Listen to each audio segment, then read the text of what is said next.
বলেন আপনার স্ত্রীর মুখ ঢাকা আছে, আপনার স্ত্রী বোরখা পরে এসেছে, নাকি ঢং ঢং ঢং ঢং করতে করতে বাজারে এসেছে, আবার ঢং ঢং করতে করতে বাড়ি চলে যাবে? এর নাম কি জালসা শোনা? এটাই কি জালসার নীতি? জি না। আল্লাহ মোহাম্মদ সাল্লাল্লাহু আলাইহি সাল্লামকে বলছেন, মোহাম্মদ আপনি সারা পৃথিবী নারীদেরকে বলেন, তোমরা যখনই বের হবে রাস্তাতে তোমরা বোরখা পরে সুন্দর পোশাক আশাক পরে মুখমণ্ডল আর বক্ষস্থলকে ঢেকে তারপরে বের হবে। তো কই আপনার স্ত্রী আজকে যে জালসা শুনতে এসেছে, আপনার স্ত্রীর গায়ে বোরখা আছে? কোন শিষ্টাচার এটা? এটা কোন নীতি? আপনি বিবাহ করলেন কেন? আপনার কথা আল্লাহ নবী বারবার বিবাহ করতে নিষেধ করেছেন। আপনাকে আল্লাহ নবী বারবার বিবাহ করতে নিষেধ করেছেন। আপনাকে আল্লাহ নবী বলেছেন তোমরা সিয়াম থাকো, তোমরা সিয়াম থাকো, তোমরা রোজা থাকো। রোজা থেকে থেকে থেকে থেকে সিয়াম রেখে রেখে রেখে রেখে নিজের যৌন ক্ষমতাকে নষ্ট করে দিও। তোমরা বিবাহ করিও না। কেন বিবাহ করবে না? তোমাদের ক্ষমতা হয়নি, এই জন্যে বিবাহ করলেন কেন? আপনাকে তো আজ থেকে 1450 বছর পূর্বে মোহাম্মদ সাল্লাল্লাহু আলাইহি সাল্লাম জোরালভাবে নিষেধ করেছেন যে কাপুরুষ তোমরা বিবাহ করো না, কাপুরুষের দল তোমরা বিবাহ করো না, অশিক্ষিত কাপুরুষের দল তোমরা বিবাহ করো না, তোমাদের ক্ষমতা হয়নি।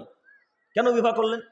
যদি বিবাহ করতেই হয় তো আমার স্ত্রী কেন বিনা বোরখায় আজকে এই মঞ্চে আসবে, এই স্টেজে আসবে? মানে কি দেখাতে চাচ্ছেন নিজেকে? কোন শিষ্টাচার এটা? কোন নীতি এটা? কোন নিয়ম? কি মনে করেন আপনি? আপনি মনে করেন তাহাজ্জুদে জান্নাত কিনে নিব? স্ত্রীকে রাতের দিনের বেলায় গোটা গ্রামের মানুষ দেখবেন আমি রাতের বেলায় 2টার সময় তাহাজ্জুদ পড়ে জান্নাত কিনবো? জি না, হিসাব ভুল। এ নীতি বাতিল, এ নীতি চলবে না। আপনার স্ত্রী সারাদিন ঢং ঢং ঢং ঢং করে বাজার ঘাট ঘুরবে, সবজিওয়ালার কাছে সবজি কিনতে যাবে, আর আপনি রাতের বেলায় 2টা 3টার সময় তাহাজ্জুদ পড়বেন। তাহাজ্জুদ উঠে বলবেন আল্লাহকে, আল্লাহ আমার সব পাপ ক্ষমা করো, আল্লাহ আমার সব পাপ ক্ষমা করো। তখন এক পর্যায়ে মুরব্বী সাহেবকে বলবেন, আল্লাহ যাও মুরব্বী সাহেব, আপনার স্ত্রী যে সবজিওয়ালার কাছে সবজি কিনতে যাচ্ছে, সবজিওয়ালার কাছে যাও বন্ধ করো, তারপরে জান্নাত হবে।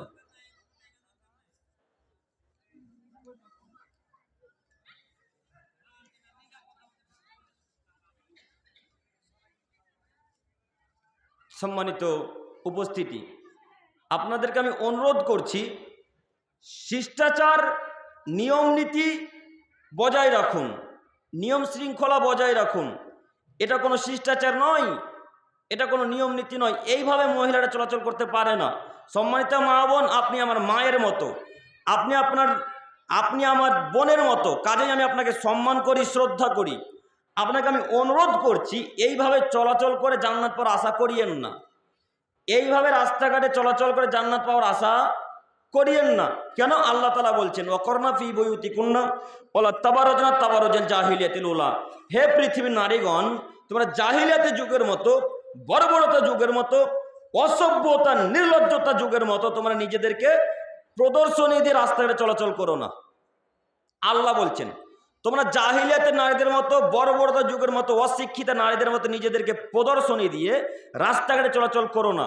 মানে তোমরা বিনা বোরখায়, বিনা হিজাবে, বিনা শরীরে কাপড় দিয়ে রাস্তাঘাটে চলাচল করো না। কথা আল্লাহ তাআলা 1450 বছর আগে নিষেধ করেছেন। কাজেই আপনি আমার কথাকে খারাপ ভাবলেন আর মিষ্টি ভাবলেন, আমার কিছু করার নেই। আপনাকে খারাপ লাগলে কি আর তিতা লাগলে কি, হক কথা বলতে এসেছি, হক কথা বলে চলে যাবে ইনশাআল্লাহ। কাজেই আপনি নীতি পরিবর্তন করেন। আমি আপনার ছেলের মতো। সম্মানিত দিনী ভাই, সম্মানিত মা বোন, 2, 3, আপনারা যারা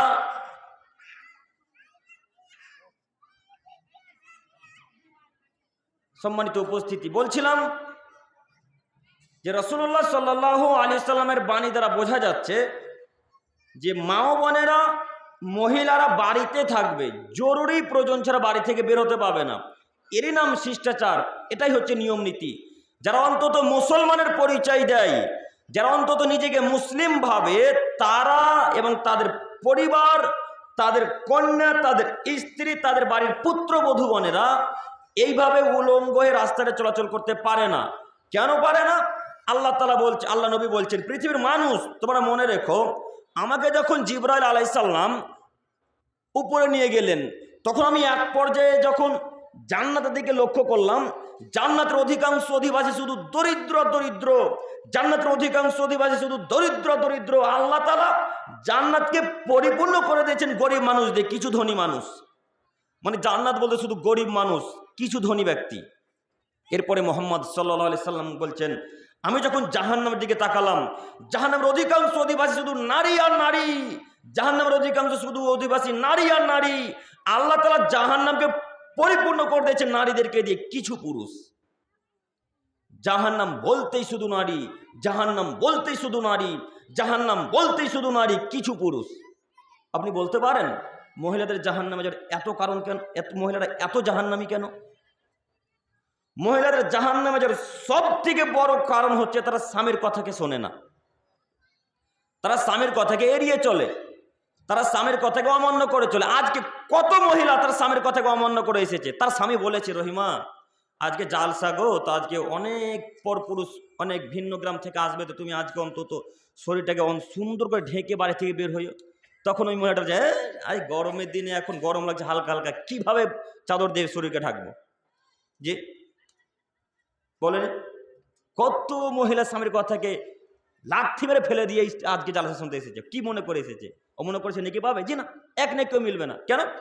স্বামী যতক্ষণ পর্যন্ত নারাজ থাকবে, আল্লাহ ততক্ষণ পর্যন্ত নারাজ থাকবে। কে নারাজ থাকবেন? কথা বলেন একটু। স্বামী যতক্ষণ পর্যন্ত ওই স্ত্রীর ওপর রাগান্বিত হয়ে থাকবেন, স্বয়ং আল্লাহ তাআলা ওই স্ত্রীর উপর ততক্ষণ রাগান্বিত হয়ে থাকবেন। তার কোনো ইবাদত কবুল হবে না, তার সালাত কবুল হবে না, তার হজ কবুল হবে না, তার যাকাত কবুল হবে না, তার তাহাজ্জুদের সালাত কবুল হবে না, তার কোনো ইবাদত কবুল হবে না যতক্ষণ পর্যন্ত স্বামীর রাগ যতক্ষণ পর্যন্ত না মিটাবে। কথা বুঝতে পেরেছেন? তো মা ও বোনদের সর্বপ্রথম জাহান্নামে যাওয়ার কারণ হচ্ছে তারা স্বামীর কথাকে অমান্য করে চলে। সম্মানিত দিনী মা ও বোন, সম্মানিত মা বোন, আপনাকে আমি অনুরোধ করছি, এটা শিষ্টাচার নয়। স্বামীর কথাকে মেনে নিতে হবে, এটাই হচ্ছে শিষ্টাচার। স্বামীর কথাকে মেনে নিতে হবে, এটাই হচ্ছে শিষ্টাচারের আদব, এটাই হচ্ছে অংশ, আদবের একটি অংশ। কাজেই আপনাকে আমি অনুরোধ করছি, স্বামীর কথা অক্ষরে অক্ষরে মানুন যদি জান্নাত পেতে চান।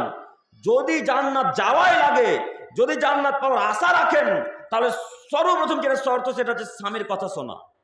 দুই, আর কেন জাহান্নামে বেশি নারীরা? দ্বিতীয় কারণ হচ্ছে তারা বেপরদায় রাস্তাতে চলাচল করে। এই জন্যে বেপরদায় রাস্তাতে চলাচল করে, তার বাস্তব প্রমাণ নেবেন। আপনি নেবেন? একটু আমার দিকে তাকান, একটু আমার দিকে তাকান। আজকে আপনাদের গ্রামে সবজিওয়ালা সবজি বিক্রি করতে আসেনি? এসেছিল? কথা বলেন না গো, ভয় লাগছে নাকি? 100 টাকায় 8 কিলো আঙ্গুর, আলু। আচ্ছা আচ্ছা, ওই 100 টাকায় 8 কিলো আলু যখন বিক্রি করতে এসেছিল সবজিওয়ালা, তখন সব ওই আলু কিনতে কে গিয়েছিল? মহিলারা। ওই মহিলা যখন গিয়েছিল আলুওয়ালার কাছে 100 টাকায় 8 কেজি আলু কিনতে, তখন তার শরীরে কাপড় ছিল? তার মাথায় কাপড় ছিল? অর্ধ উলঙ্গ। ওই দেখেন, আমার বলার প্রয়োজন নেই, ওনারাই বলে দেবে। তো আচ্ছা বলেন তো দেখি, আল্লাহ নবী সাল্লাল্লাহু আলাইহি ওয়াসাল্লাম বলছেন, আমি জাহান্নামের দিকে যখন লক্ষ্য করলাম, তখন সব থেকে যে যারা জাহান্নামে বেশি গেছে তারা হচ্ছে নারী। তার দ্বিতীয় কারণ হচ্ছে তারা রাস্তাঘাটে যখন বের হয় তখন পর্দা করে বের হয় না। আচ্ছা বলেন মুরব্বী, আপনাকে এবার বলি, এই যুবক, এই তোমাকে বলছি শোনো, তোমার মা 100 টাকায় 8 কেজি আলু যখন কিনতে গেল, তখন তুমি কি করছিলে গো? তোমার বাপ কি করছিল? তোমার বাপ বেটা কবরে ঢুকেছিলে? হ্যাঁ, তোমার মা কেন সবজিওয়ালার কাছে গেল? তোমার মা কেন আলু কিনতে গেল? তোমার মা কেন কপি কিনতে যাবে? তোমার মা কেন লঙ্কা কিনতে যাবে? তোমার মা ভেন্ডি করলা কিনতে যাবে কেন? তুমি কি করো? বাপ কি করো? বংশের পুরুষ মানুষরা কি করে? তোমরা মারা গেছো নাকি সকলেই? তোমার মা যাবে বাজারে, মানে তোমার মা আলু কেনার প্রয়োজন নেই, তুমি কিনতে যাবে কেন? তোমার মা গেল আলু কিনতে, বলো। সম্মানিত তিনি ভাই, আপনাকে আমি একটা কথা বারবার বলতে চাইছি, দৃষ্টি আকর্ষণ করতে চাইছি একটু। হক কথা বলা যেমন কঠিন, হক মানাটাও ঠিক তেমনই কঠিন। হক কথা তিতা হয়, সবাই মানতে পারে না। তা আমি আপনার মন জয় লাভ, আমি আপনার মন জয় করতে আসিনি, কথা একটা মাথায় রাখিয়েন। আমি আপনার মন জয় করতে আসিনি, যতক্ষণ পর্যন্ত কথা বলবো প্রমাণ সহকারে কথা বলবো ইনশাল্লাহ।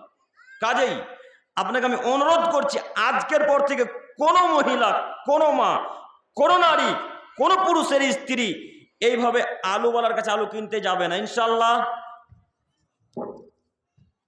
আব্দুল করিম সাহেব, আপনি যা বলবেন বলেন, আমরা কথা মানবো না, আমরা বসে থাকবো, ওই স্ত্রীরাই তো বাজার যাবে, এটাই তো নীতি, তাই না? ওই যে ইহুদি খ্রিস্টানদের মহিলারা যেমন বাজার ঘাটে যায়, সবজি কিনতে যায়, ওই শাড়ি কাপড় যা যাবতীয় তাদের সংসারে লাগে সবকিছু কারা কিনতে যায়? ইহুদিদের মহিলারা।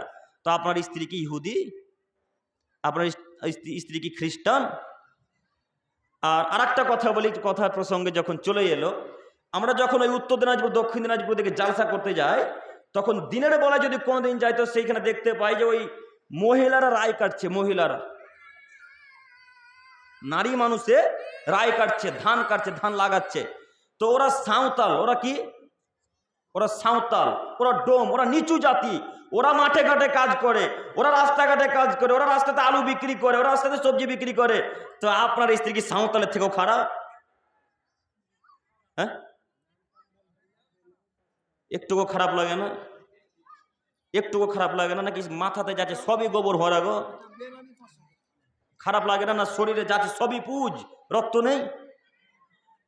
খারাপ লাগে না একটু? কেন খারাপ লাগে না? লাগে না কেন? ওটা আমার স্ত্রী, আমি দেখবো, পাড়া প্রতিবেশী মানুষ দেখতে পাবে না আমার স্ত্রী। যে কথা বুঝতে পারিনি। স্ত্রী কার? আপনার। তো আপনার স্ত্রীকে আপনি দেখবেন, আপনার চাচাতো ভাই দেখবে? এটা কোন শিষ্টাচার বলেন? এটা কোন নীতি? এটা কোন বিদ্যা? এটা কোন শিক্ষা? এটা এই বিদ্যা কে শিখিয়েছে আপনাকে বলুন? যে পুরুষ বসে থাকবে বাড়ি, তার মহিলা বাজার করবে বাজারে, মানে? তো এই কুমেদপুরের মানুষকে ইহুদি খ্রিস্টানরা কাটবে না তো মালদার হিন্দুরা কাটবে নাকি? আপনাদেরকে ইহুদি খ্রিস্টান আপনাদেরকেই কাটবে না হিন্দুদেরকে কাটতে যাবে খ্রিস্টানেরা? আপনার নীতির কারণে তো মুসলমানেরা মার খাচ্ছে, আপনার কারণে তো বাবরি মসজিদকে দখল করে নিচ্ছে, আপনার কারণে তো আপনাদের আদিনা মসজিদে কিছুদিন দখল করার চেষ্টা করছিল, করেনি? কথা বলেন। শুধুমাত্র আপনার কারণে আপনি বসাছেন চুপচাপ মহিলা বাজারে, মানে ও কি করবে? ও কি করে নিতে পারে পুরুষ মানুষের? আল্লাহ নবী সাল্লাল্লাহু আলাইহি সাল্লাম বলছেন, যে দেশে একজন মহিলা রাজত্ব চালাবে সে দেশে গজব নাজিল হবে, সে দেশে গজব নাজিল হবে, সে দেশে গজব নাজিল হবে, হবেই হবে, আজ হোক আর কাল হোক। আপনার কারণ সমস্ত জায়গাকে তারা দখল করে নিতে চাইছে। তো আপনাকে লাথি মারবে না, আপনাকে কাটবে না তো হিন্দুদেরকে কাটবে নাকি? আপনাকেই তো কাটবে। কথা বুঝতে অসুবিধা হচ্ছে? এটা কোন নীতি বলুন? এটা কোন শিষ্টাচার? এখানে যত যুবক আছে, এই 100 যুবক যদি থাকে আনুমানিক, 100 যুবকের মধ্যে 95টা যুবকই সলাত আদায় করে না, 5 জন সলাত আদায় করে। আর দুয়া কবুলের সব থেকে বড় মাধ্যম হচ্ছে সলাত। কি? সলাত, নামাজ। দুয়া কবুলের সব থেকে বড় মাধ্যম হচ্ছে নামাজ। নামাজের মাধ্যমে আল্লাহ যত দুয়া কবুল করেন, অন্য কোন ইবাদতের মাধ্যমে আল্লাহ তাআলা তত দুয়া কবুল করেন না। সলাতের মাধ্যমে আল্লাহ তাআলা যত দুয়া কবুল করেন, অন্য কোন ইবাদতের মাধ্যমে আল্লাহ তাআলা তত দুয়া কবুল করেন না। আপনি সলাতের দাঁড়িয়ে আল্লাহ তাআলাকে এক পর্যায়ে বলতে শুরু করেন, আল্লাহ হিন্দুরা আমাদের উপর অত্যাচার করছে, মাহবুদ তুমি আমাদেরকে রক্ষা করো। আল্লাহ খ্রিস্টানরা আমাদের উপর অত্যাচার করছে, মাহবুদ তুমি আমাদেরকে খ্রিস্টানদের হাত থেকে রক্ষা করো। আল্লাহ খ্রিস্টান ইহুদি নাসারা বৌদ্ধরা আমাদের মসজিদকে দখল করে নিচ্ছে, আল্লাহ তুমি আমাদেরকে রক্ষা করো, আল্লাহ তুমি আমাদেরকে সহযোগিতা করো। এই দোয়া কোথায় গিয়ে করবেন? সলাতের মাধ্যমে করবেন। তো এখানে তো 1000-এর মধ্যে 999টা যুবকই সলাত আদায় করে না, তো বলেন এদের জায়গা জমি দখল করবে না তো কাদের জমি জায়গা দখল করবে?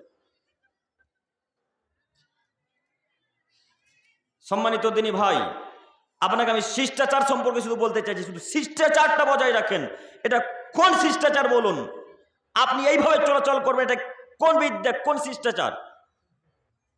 অতএব আপনাকে আমি অনুরোধ করছি, যে কোনো মূল্যে সারা পৃথিবীতে যেখানে যারা মুসলিম হিসেবে বসবাস করছে তাদের সকলকে আমরা অনুরোধ করছি, যে কোনো মূল্যে 5 ওয়াক্ত সালাত আদায় করার চেষ্টা করবেন ইনশাআল্লাহ। আজকে থেকে 5 ওয়াক্ত সালাত আদায় হবে ইনশাআল্লাহ, ইনশাআল্লাহ। সম্মানিত উপস্থিতি, বলছিলাম শিষ্টাচার সম্পর্কে। আবু দারদা রাদিয়াল্লাহু তাআলা আনহু থেকে বর্ণিত, তিনি বলেন রাসূলুল্লাহ সাল্লাল্লাহু আলাইহি সাল্লাম বলেছেন, ইন্না আসকালা শাইইন ইউজাউ ফি মিজানিল মুমিনি ইয়াউমাল কিয়ামা খুলুকুন হাসান। পৃথিবীর মানুষ, তোমরা মনে রাখো, কিয়ামতের মাঠে যখন কিয়ামতের মাঠে যখন মানুষের নেকিকে ওজন করা হবে, তখন সব থেকে যেটা নেকি ভারী হবে কিয়ামতের মাঠে, সেটা হচ্ছে উত্তম চরিত্রের নেকি, ভালো ব্যবহারের নেকি। ভালো ব্যবহারের নেকি কিয়ামতের মাঠে যত ভারী হবে, তত ভারী নেকি আর পৃথিবীতে কোনো ইবাদত নেই। আব্দুল করিম সাহেব, আমরা অন্যান্য বক্তার মুখে শুনেছি সিয়াম একটা দামি ইবাদত, সিয়াম একটা আশ্চর্য ইবাদত। জি হ্যাঁ, আমিও জানি সিয়াম একটা দামি ইবাদত, এ কথাই ঠিক। দেখবেন প্রমাণ দেখাচ্ছি। আবু উমামা বাহিলি রাদিয়াল্লাহু তাআলা একজন বিখ্যাত সাহাবী আল্লাহ নবীকে এসে বলছেন, আল্লাহ নবী, মুর নবী আমালিন ইয়া রাসূলুল্লাহ সাল্লাল্লাহু আলাইহি সাল্লাম, আল্লাহ নবী আমাকে একটা আমলের কথা বলেন না, যে আমল করলে আমি জান্নাতে চলে যাব। আল্লাহ নবী এমন একটা আমলের কথা বলেন যে আমল করলে আমি জান্নাতে চলে যাব। তখন আল্লাহ নবী উমামাকে বলছেন, উমামা আলাইকা বিসম ফাইন্নাহু লা মিসলা লাহু, তুমি সিয়াম পালন করো উমামা। ইবাদতের জগতে, সিয়ামের জগতে, ইবাদতের জগতে সিয়ামের সমপর্যায়ের ইবাদত পৃথিবীতে নেই। আবার আল্লাহ নবীকে জিজ্ঞাসা করেছেন, উমামা আল্লাহ নবী আর একটা আমলের কথা বলেন না, যে আমল করলে জান্নাতে প্রবেশ করব। আল্লাহ নবী আবারও দ্বিতীয়বার তাকে বললেন, আলাইকা বিসম ফাইন্নাহু লা মিসলা লাহু, উমামা সিয়াম পালন করো, রোজা রাখো, রোজা থাকো উমামা। সিয়ামের জগতে, ইবাদতের জগতে এর ভিন্ন সমপর্যায়ের ইবাদত পৃথিবীতে নেই। পর আল্লাহ নবীকে 3 বার প্রশ্ন করছেন উমামা, আল্লাহ নবী 3 বারই বললেন, উমামা সিয়াম পালন করো।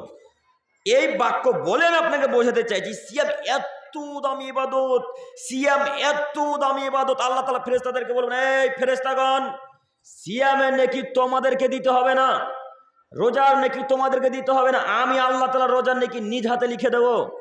কত যে আল্লাহ তাআলা দিবে তা আল্লাহই জানে।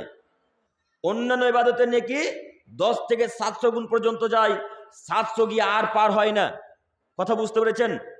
অন্যান্য ইবাদতের নেকি, সালাতের নেকি, যাকাতের নেকি, দান খয়রাতের নেকি 10 গুণ থেকে 700 গুণ পর্যন্ত যায়, ফেরেশতাগণ লিখতে থাকেন।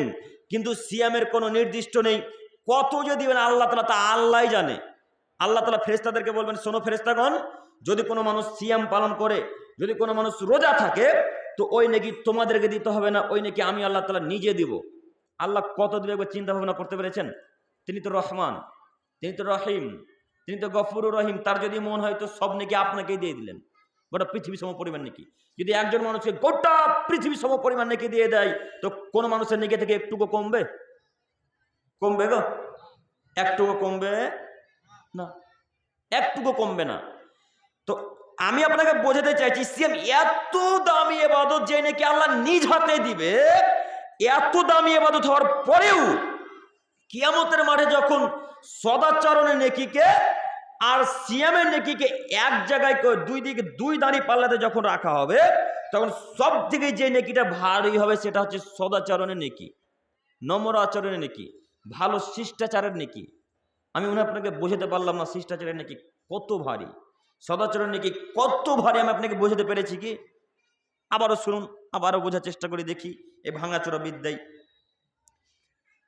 আল্লাহ নবী সাল্লাল্লাহু আলাইহি সাল্লাম বলছেন, পৃথিবীর মানুষ, তোমাদের মধ্যে যদি কোনো মানুষ হজ করে, আর সেই হজ যদি আল্লাহ তাআলা কবুল করে নেয়, আল্লাহ যদি তার হজকে কবুল করে নেয়, তাহলে সেই ব্যক্তি হয়ে গেল সেই দিনের মতো যেদিন তার মা তাকে জন্ম দিয়েছিল।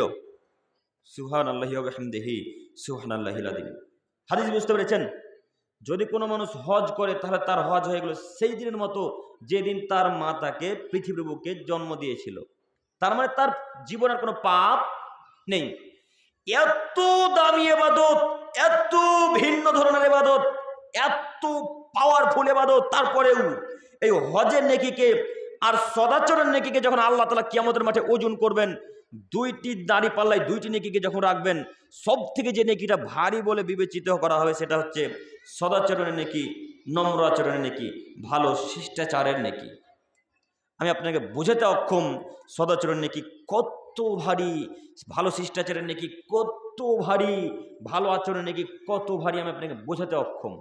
এরপরেও জনগণকে বলি, হে আমার দিনী ভাই ও বোনেরা, আসুন না আমরা সারা পৃথিবীর মানুষের সাথে সদাচরণ করি, সারা পৃথিবীর ভাইদের সাথে আমরা ভালো আচরণ করি। পিতা মাতার সাথে ভালো আচরণ করা লাগবে, ভাই বোনের সাথে সদাচরণ করা লাগবে, পাড়া প্রতিবেশীর সাথে সদাচরণ করা লাগবে, ফকির মিসকিনের সাথে সদাচরণ করা লাগবে, ভাই বোনের সাথে সদাচরণ করা লাগবে, আব্দুল করিম সাহেব, ভাই বোনের যে কথা বললেন, তো কিভাবে ভাইয়ের সাথে সদাচরণ করব একটু বুঝিয়ে যান না। আপনি যে বলছেন যে ভাইয়ের সাথে সদাচরণ করা লাগবে, তো কিভাবে করব? কিভাবে মানে? আব্দুল করিম সাহেব, আমরা 3 ভাই। আমার আব্বা আমার মেজো ভাইকে আর ছোট ভাইকে সব জমি জায়গা লিখে দিয়েছে। আমি বাপের বড় ছেলে, আমাকে 1 বিঘাও দেয়নি। তো আব্দুল করিম সাহেব, তার সাথে কিভাবে এখন ভালো আচরণ করব? প্রশ্ন বুঝতে পেরেছেন? আব্দুল করিম সাহেব, আপনি যে বলছেন সদাচরণ করতে হবে সারা পৃথিবীর মানুষের সাথে, তো আমার আব্বু আমার 2 ভাইকে, মেজো ভাইকে ছোট ভাইকে সব জমি জায়গা লিখে দিয়েছে, এমনকি বাড়িটাও লিখে দিয়েছে, আমাকে কিছুই দেয়নি। তো এখন ওই 2 ভাইয়ের সাথে কিভাবে ভালো আচরণ করব? তো মুরব্বী সাহেব, আপনাকে বলছি, আচ্ছা আপনি যে আপনার ওই 2 ছেলেকে লিখে দিলেন, তো আপনি কি মনে করেন এটা আপনার ছেলে নয়? কেন দিলেন? ওই 2 ভাইকে জমি লিখে দিলেন কেন? এখন আপনি কিয়ামতের মাঠে ঠেকাতে পারবেন? এই বড় ছেলেটা যদি কিয়ামতের মাঠে আল্লাহকে বলে, আল্লাহ আমার বাপ আমার 2 ভাইকে জমি জায়গা লিখে দিয়েছে, আমাকে জমি জায়গা লিখে দেয়নি, আল্লাহ তুমি হিসাব করে দাও, সেদিন যদি আল্লাহর কাছে বিচার ফেলে দেয়, তখন আপনি কি করবেন? যদি এই বড় ছেলে বাপের নামে আল্লাহর কাছে নালিশ দিয়ে দেয়, যদি অভিযোগ করে দেয়, আবার মেজো ছেলে আর ছোট ছেলেকে যদি 10 বিঘা করে 20 বিঘা জমি দিয়ে থাকেন, 2 বিঘা করে 4 বিঘা জমি যদি দিয়ে থাকেন, তাহলে 4 বিঘা জমির সম পরিমাণ নেকি এই বড় ছেলেকে দিয়ে দিতে হবে। কথা বুঝতে পেরেছি? 4 বিঘা জমির যত নেকি হয় এই বড় ছেলের আমল নামাতে দিয়ে দেওয়া হবে। আল্লাহ তাআলা কোনো মানুষের উপর অত্যাচার করবেন না। আল্লাহ তাআলা বলেছেন, আমি আল্লাহ আমার উপর অত্যাচারকে হারাম করেছি, আমি আল্লাহ আমার বান্দার উপর অত্যাচারকে হারাম করেছি, অতএব আমি কোন মানুষের উপর অত্যাচার করবো না। কাজেই সম্মানিত দিনী ভাই বোন, সম্মানিত মা বোন, আপনাকে আমি অনুরোধ করছি, বাপের জমি নিজে জোরপূর্বক দখল করে নিবেন না, বাপের জমি জায়গা নিজে লিখে নিবেন না। যে ভাই আছে সেই ভাই যতটুকু পায় আপনি ততটুকুই পাবেন। আপনার ভাই যদি পায় 2 বিঘা, আপনিও পাবেন 2 বিঘা। আপনার 3 ভাই, আপনার বাপের জমি হচ্ছে 6 বিঘা, 3 ভাই 2 করে 6 বিঘা পাবেন। কেন একাই 4 বিঘা লিখে নিলেন? বড় ভাইকে লিখে দিলেন না কেন? বাপ বেটা মিলে কিয়ামতের মাঠে প্রস্তুত থাকিও, বাপ বেটা কিয়ামতের মাঠে প্রস্তুত থাকিও, বড় ভাইকে জমি জায়গার নেকি দিয়ে দিতে হবে, বড় ভাইকে জমি জায়গা নেকি দিয়ে দিতে হবে। এটাই হচ্ছে নিয়ম, এটাই শরীয়ত, এটাই বিধান। আল্লাহ কোনো মানুষের উপর অত্যাচার করবে না। অতএব আপনাকে আমি অনুরোধ করে যাচ্ছি মুরব্বী সাহেব, আপনার বড় ছেলের কাছে ভিক্ষা চান। বড় ছেলেকে গিয়ে বলেন, আব্বু তোমাকে জমি জায়গা দিতে ভুলে গেছি, বা তোমার সাথে রাগারাগি ছিল, তাই তোমাকে আমি জমি জায়গা দিইনি আব্বু, তো আব্বু তুমি আমাকে ক্ষমা করো, এই এখন তোমাকে আমি 2 বিঘা জমি দিয়ে দিলাম। পারবেন না বলতে? পারবেন না বলতে গো? কথা বলে না? ইনশাল্লাহ? ইনশাল্লাহ যদি না দেন তাহলে আপনার ব্যাপারে কিয়ামতের মাঠে নেকি দিয়ে দিতে হবে, প্রস্তুত থাকি। 1 2 এই ছেলে, তোমাকে বলছি প্রশ্ন, তোমার আব্বু আর তোমার ফুফু 2 ভাই বোন, একটু ভালো বুঝছেন, প্রশ্ন করছি উত্তর দিবেন আপনারা, ঠিক আছে? আপনার আব্বু আর আপনার ফুফুরা 2 ভাই বোন, তো আপনার দাদুর মরা হলো আজকে 15 বছর। কত বছর? 15 বছর আপনার দাদুর মরা হলো। তো আপনার দাদু 20 বিঘা জমি আপনার আব্বুর কাছে রেখে মারা গেছে। কত বিঘা? 20 বিঘা জমি আপনার আব্বুর কাছে রেখে মারা গেছে। তো তোমার ফুফুকে তোমার আব্বু আজ পর্যন্ত তোমার ফুফুর জমি ফেরত দেয়নি। আচ্ছা, এইবার প্রশ্নতে এলাম, সেটা হচ্ছে এই যুবক, তুমি কি মনে করো তোমার আব্বুর আব্বা একটু বেশি, তোমার ফুফুর আব্বা একটু কম, না 1 সমান সমান? প্রশ্ন বুঝতে পারেননি মনে হয়। যুবককে বলছে, এই যুবক, তোমার আব্বার আব্বা একটু, তোমার আব্বার একটু আব্বা কি বেশি, আর তোমার ফুফুর আব্বা একটু কম, না দুজনেরই সমান সমান আব্বা? দুজনেরই সমান সমান আব্বা। তো তোমার বাপ পাবে জমি সকালে, তোমার ফুফু পাবে বৈকালে, না একসাথে? একসাথে। তো তোমার বাপ এত কাপুরুষ কেন, তোমার বাপ এত অশিক্ষিত বেহায়া কেন? তোমার বাপের, তোমার দাদুর মরণ আজকে 20 বছর 15 বছর, তোমার ফুফুকে এখন পর্যন্ত জমি জায়গা ফেরত দেয়নি। মানে তোমার বাপ কি দেখাতে চাচ্ছে নিজেকে? তোমার বাপ কি মনে করেছে আমি ফেরাউনের থেকে বেশি দিন পেয়ে টিকে থাকবো পৃথিবীতে? ফেরাউন 700 বছর বেঁচেছিলেন, কোন কোন রায়াত আছে 1700 বছর। যেটাই সঠিক হোক না কেন, ফেরাউন অনেক দিন পৃথিবীর বুকে বেঁচেছিল। তো তোমার বাপ কি ফেরাউন থেকে নিজেকে খারাপ মনে করে? ফেরাউনকে চলে যেতে হয় যে পৃথিবী ছিল, তোমার বাপকেও যেতে হবে, মনে রেখো। তোমার বাপকে বলিও, আব্বু জঙ্গিপুর থেকে আব্দুল করিম এসেছিল, আব্দুল করিম এসে বলে গেছে, আব্বু ভাগ্যে যদি ভিক্ষা করা থাকে তো ভিক্ষা করে খাবো আব্বু, ফুফুর জমি নিয়ে খাবো না। বলতে পারবেন তো আমার আব্বুকে গিয়ে? এরকম ঘটনা মনে হয় এই আপনাদের হরিশ্চন্দ্রপুরে ঘটে?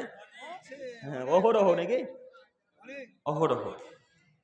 আমার বাপকে বলি আজকে গিয়েই, আজকে ঘুমানোর পূর্বেই বলো, আব্বু বাপের জমি কালকে সকাল, ফুফুর জমি কালকে সকাল হতে ফেরত দিয়ে দিয়েন, নইলে কিয়ামতের মাঠে আপনি প্রস্তুত থাকেন, কিয়ামতের মাঠে নাকি কিন্তু ফুফুকে দিয়ে দিতে হবে সম্পূর্ণ। তোমার আব্বুকে বলি, আব্বু ভাগ্যে ভিক্ষা করে থাকলে ভিক্ষা করে খাবো আব্বু, তবু ফুফুর জমি নিয়ে খাবো না। ফুফুর জমি আমি কেন খাবো? আমি মুসলমানের বাচ্চা, আমার শরীর সালামত ঠিক আছে, আমি কাজকর্ম করে খাবো, কিন্তু ফুফুর জমি দখল করে খাবো না। বলতে পারবেন না? বলা উচিত, বলা উচিত। যে বাক্য বলতে পারে সেই হলো সুসন্তান, যে বাক্য বলতে পারে সেই হলো সুসন্তান, যেই বাক্য বলতে পারে সেই হলো সুসন্তান।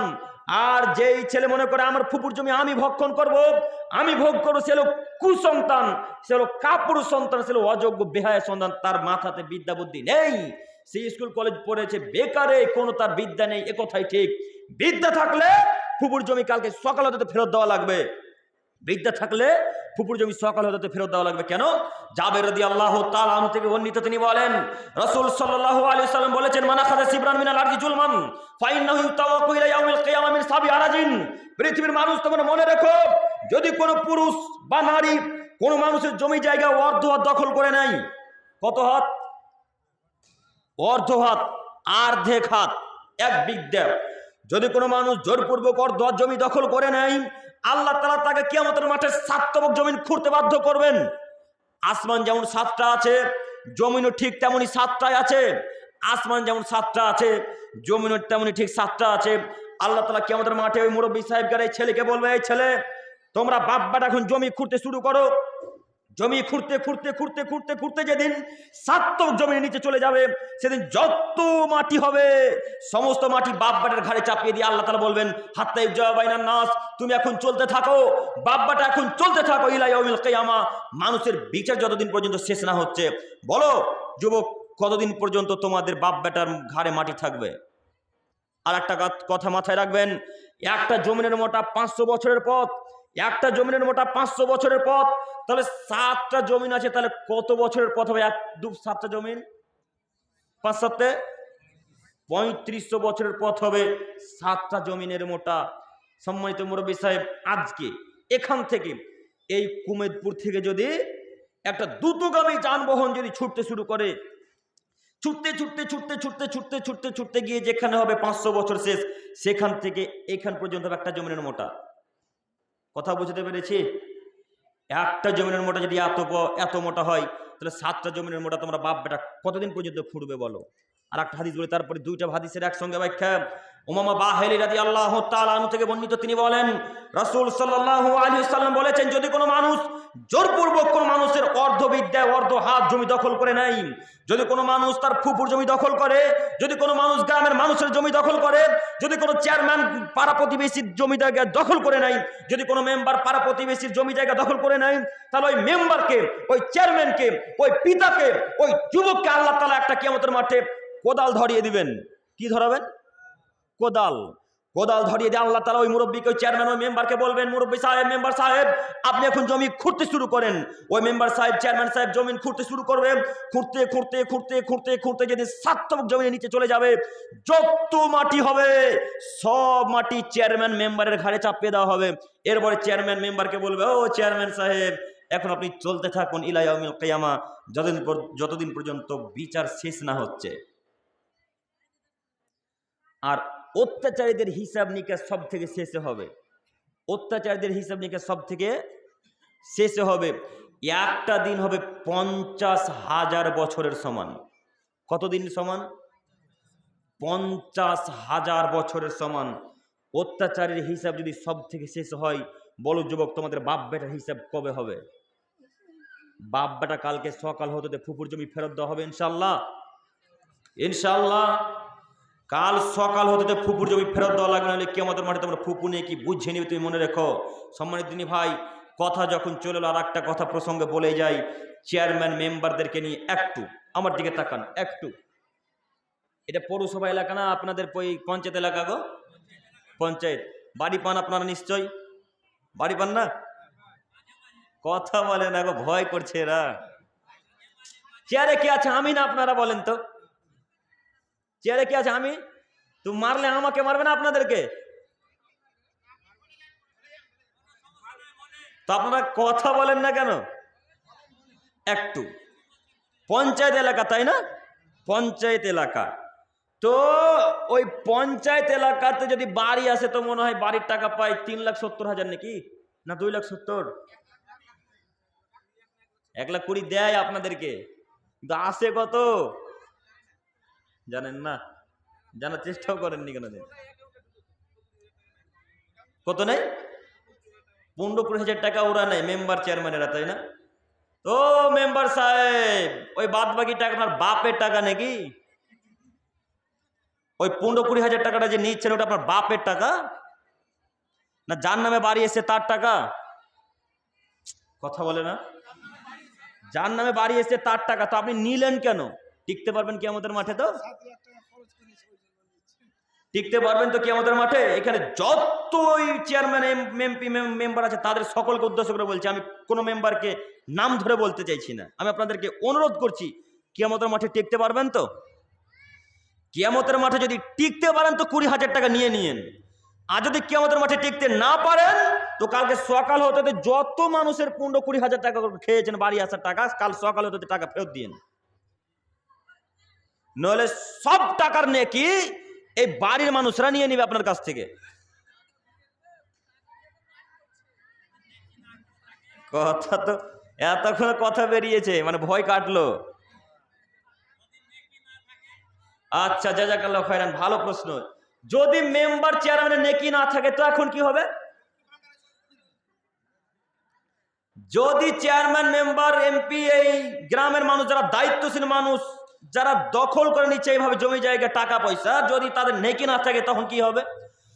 তো যে লোকটা টাকা মেরে রেখেছে তার নেকি নেই এ কথা মানলাম, কিন্তু যে লোকটা টাকা মেরেছে ওর তো পাপ আছে। কথা বুঝতে পেরেছেন? আপনি আমার 10,000 টাকা মেরে খেয়েছেন, আপনার একটাও নেকি নেই, তো আল্লাহ আপনাকে আপনার কাছ থেকে নেকি আমাকে দিতে পারবেন না। তো আপনার নেকি নেই এ কথা মানলাম, কিন্তু আমার পাপ তো আছে। তো ওই 10,000 সম পরিমাণের পাপ আমার কাছ থেকে আল্লাহ তাআলা ওই মেম্বারের ঘাড়ে চাপিয়ে দিবেন। কথা ক্লিয়ার?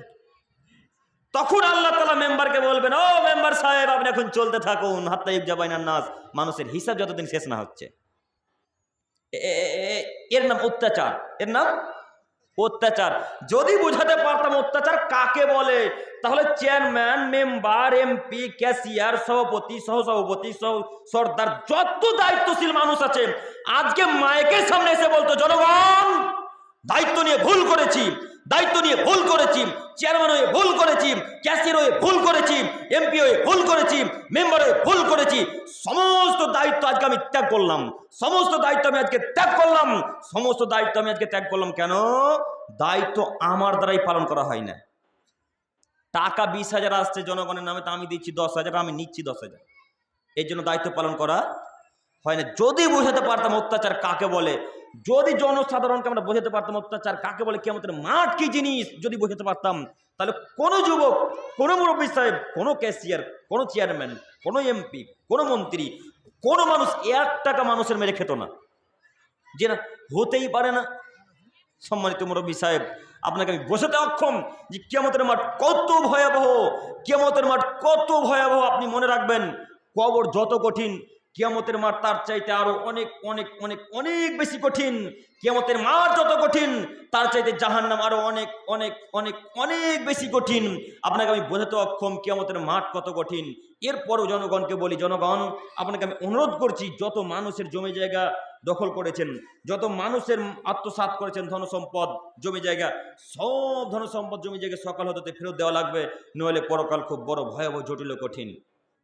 আর একটা কথা, সেটা হচ্ছে এই, এবার চলে আসে একটু আপনাদের যারা বড় দায়িত্বশীল মানুষ চেয়ারম্যানকে নিয়ে।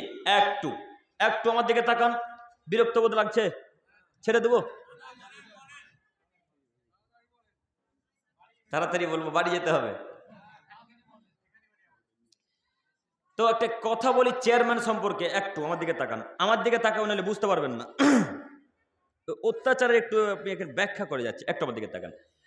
দুইটা বস্তা পাশাপাশি রাখা আছে, দুটা গমের বস্তা বা চালের বস্তা। ধরে নেন আপনাদের গ্রামে ডিলার, এই ডিলারের কথাটা ঠিক হবে বলা। মনে করেন যে ডিলার বুঝেন, মনে করেন যে ডিলারের দুটা বস্তা পাশাপাশি রাখা আছে। একটা বস্তা হচ্ছে জনগণের বস্তা, মানে আমাদের বস্তা, আর একটা হচ্ছে ডিলারের নিজস্ব গমের বস্তা। তো জনগণের গমের বস্তা থেকে কয়েকটা গম ডিলারের বস্তার উপরে পড়ে গেল। ডিলার সাহেব নিজে স্বচক্ষে দাঁড়িয়ে দেখলেন, অথচ তার নিজস্ব বস্তা থেকে ওই গম কয়েকটাকে তুলে জনগণের গমের বস্তার উপর রাখলেন না। জনগণের গমের বস্তার উপর রাখলেন না যখন, এই ডিলার সাহেব হজ মৌসুমে এবার হজে চলে গেছেন। কোথায় হজ করতে গেছেন? মক্কা হজ করতে গেছেন। মক্কা হজ করতে গিয়ে কাবার গিলাপে এক পর্যায়ে মাথা ঠুকে যাচ্ছেন বলে যাচ্ছেন, মাথা ঠুকে যাচ্ছেন বলে যাচ্ছেন। এক পর্যায়ে মহান আল্লাহ তাআলাকে বলেন, আল্লাহ, কুমেদপুরের আমি ডিলার ছিলাম গো আল্লাহ, তো আমি কয়েকটা গম কুমেদপুরের মানুষের মেরে খেয়েছিলাম, আল্লাহ তুমি আমাকে ক্ষমা করো। আল্লাহ তাআলাকে বারবার বলছেন, আল্লাহ, কুমেদপুরের মানুষের আমি কয়েকটা গম মেরে খেয়েছিলাম, আল্লাহ তুমি আমাকে ক্ষমা করো, আল্লাহ তুমি আমাকে ক্ষমা করতো না। আল্লাহ তাআলা এক পর্যায়ে বলবেন, ও ডিলার সাহেব, গম যে আমার নয় গো, গম যে কুমেদপুরের গ্রামের মানুষের। যদি ক্ষমা চাইতে হয় তো কুমেদপুরের মানুষের কাছে গিয়ে ক্ষমা চাইও, আমার কাছে ক্ষমা চাইলে হবে না। আমি আল্লাহ তাআলা এই পাপ যদি ক্ষমা করে দিই তাহলে আমি হব আল্লাহ অত্যাচারী, আর আমি আল্লাহ আমার উপর অত্যাচারকে হারাম করেছি, আমি আল্লাহ আমার বান্দার উপর অত্যাচারকে হারাম করেছি, অতএব আমি আল্লাহ তাআলা কোনো মানুষের উপর অত্যাচার করব না। ক্ষমা যদি চাইতে হয় চলে যাও ভারতবর্ষের পশ্চিম বাংলায় মালদা থানার কুমেদপুর গ্রামে গিয়ে ভিক্ষা যাও কুমেদপুর গ্রামবাসীর কাছে। ডিলারকে এসে বলতে হবে, গ্রামবাসী, এত কেজি চাল সরকার দিতে বলেছিল, এত কেজি দিয়েছি। বুঝতে পারলাম না। 10 কেজি দিতে বলেছিল, 8 কিলো দিয়েছি, 2 কেজি চাল মেরে খেয়েছি। এই ভিক্ষা গ্রামের মানুষের কাছে চাইতে হবে, নইলে কিয়ামত পর্যন্ত এই পাপের ক্ষমা হবে না। ঠেকাইন সেদিন কিয়ামতের মাঠে। আপনার সাথে অনেক কথা আছে জনগণের। সম্মানিত মুরব্বী সাহেব, সম্মানিত দায়িত্বশীল ব্যক্তি, আপনাদেরকে আমি অনুরোধ করছি, আপনি কি নীতিতে 1 কেজি চাল 2 কেজি চাল মেরে খেলেন, 2 কিলো গম মেরে খেলেন কেন, 250 গম মেরে খেলেন কেন? একটা সাহাবীর ঘটনা বলে যাই। একটা আল্লাহ রসুলের সাহাবী ছিলেন, তিনি একদা আল্লাহ রসুলের উটের পিঠের উপর থেকে হাওদা নামাচ্ছিলেন। হাওদা বোঝেন? ওই যে উটের পিঠের উপর বসার একটা জায়গা করা থাকে না, ওই জায়গাটা একটা সাহাবী নামাচ্ছিলেন। তো হঠাৎ একটা তীর আসলো, তীর এসে সাহাবীটার গায়ে লাগলো। তীর যেমনই আসা তেমনই যেমনই সাহাবীটার গায়ে তীর লেগেছে, ওই সাহাবীটার সঙ্গে সঙ্গে মারা গেলেন। আশেপাশে অনেক সাহাবী ছিল, সবাই বলতে লাগলো, এ লোকটা জান্নাতি, এ লোকটা জান্নাতি মানুষ, এ লোকটা জান্নাতি মানুষ, এ লোকটা জান্নাতি মানুষ। তখন মুহাম্মদ সাল্লাল্লাহু আলাইহি সাল্লাম বলছেন, থামো থামো থামো, কেন তোমরা জান্নাতি একে বলছো? না, এ জান্নাতি নয়, এ জাহান্নামে যাবে। আমি দেখতে পাচ্ছি জাহান্নামের আগুন তাকে ধরার জন্য ক্ষিপ্ত হয়ে উঠেছে, তাকে ধরার জন্য একেবারে রেডি আছে, প্রস্তুত আছে। আমরা জিজ্ঞাসা করলাম, ইয়া রাসূলুল্লাহ, এটা আপনার সাহাবী, এটা আপনার খিদমত করতো, এ কেন জাহান্নামে যাবে আল্লাহ নবী? আপনি একটু বুঝিয়ে বলেন। তখন মুহাম্মদ সাল্লাল্লাহু আলাইহি সাল্লাম বলেন, শোনো, যাও তোমরা তার বাড়ি গিয়ে দেখো, ও একটা খাইবারের যুদ্ধের একটা চাদর আত্মসাৎ করেছিল, তার বাড়ি গিয়ে দেখো। সাহাবীগণ তাদের বাড়ি গেল, সে লোকটার বাড়ি গেল, বাড়ি গিয়ে দেখা গেল সে খাইবারের যুদ্ধের একটা চাদর আত্মসাৎ করে বাড়িতে লুকিয়ে রেখেছিলেন। কি লুকিয়ে রেখেছিলেন? চাদর। একটা হাদিস। আর একটা হাদিস বলি, তারপর 2টা হাদিসের একসঙ্গে ব্যাখ্যা।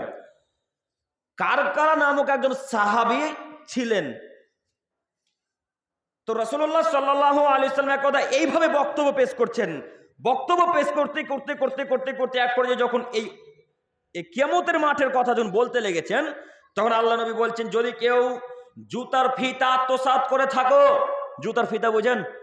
এই যে বুটের ফিতাগুলো গো, এই সু, কেউ যদি জুতার ফিতা আত্মসাৎ করে থাকে, তবুও সেই নেকি কিয়ামতের মাঠে দিয়ে দিতে হবে, সে ব্যক্তি জাহান্নামে যাবে। যদি কেউ একটা জিনিস কিছু আত্মসাৎ করে থাকে, লুকিয়ে রাখে, চুরি করে থাকে, যদি খেয়ে থাকে জনগণের, তাহলে তাকে জাহান্নামে যেতে হবে। এই কথা একটা সাহাবী শুনলেন, শোনা মাত্রই সঙ্গে সঙ্গে সেই মঞ্চ থেকে উঠে গিয়ে দৌড়ে বাড়ি গেলেন। বাড়ি গিয়ে দুইটা জুতার ফিতা নিয়ে চলে এলেন। এসে আল্লাহ নবীকে বলছেন, আল্লাহ নবী এনেন, আমি দুটা জুতার ফিতা আত্মসাৎ করেছিলাম, আমি দিয়ে দিলাম। আল্লাহ নবী এই জুতার ফিতা আমি নিয়েছিলাম, আপনাকে দিয়ে দিলাম। আল্লাহ নবী সাল্লাল্লাহু আলাইহি ওয়াসাল্লাম বলছেন, শোনো সাহাবীগণ, তুমি দুটা তো নিয়েছো বহু দূরের কথা, কেউ যদি একটা জুতার ফিতা চুরি করে নিত তবু সে জাহান্নামে যেত। হাদিস বুখারী মুসলিম। জুতার ফিতার দাম কত গো? 10 থেকে 12 টাকা, বা খুব বেশি হলে 20 টাকা। লেসগুলোর দাম খুব বেশি হলে 20 টাকা। জুতার ফিতা, সেই যুগে জুতার ফিতার দাম তার আরো কম ছিল, তাই না? তো সেই যুগে জুতার ফিতা আত্মসাৎ করার কারণে যদি জাহান্নামে যেতে হয়, তো আমাদের বাড়ির টাকা চাল ডাল মেরে খেয়েছে, এটা জাহান্নামে যাবে না?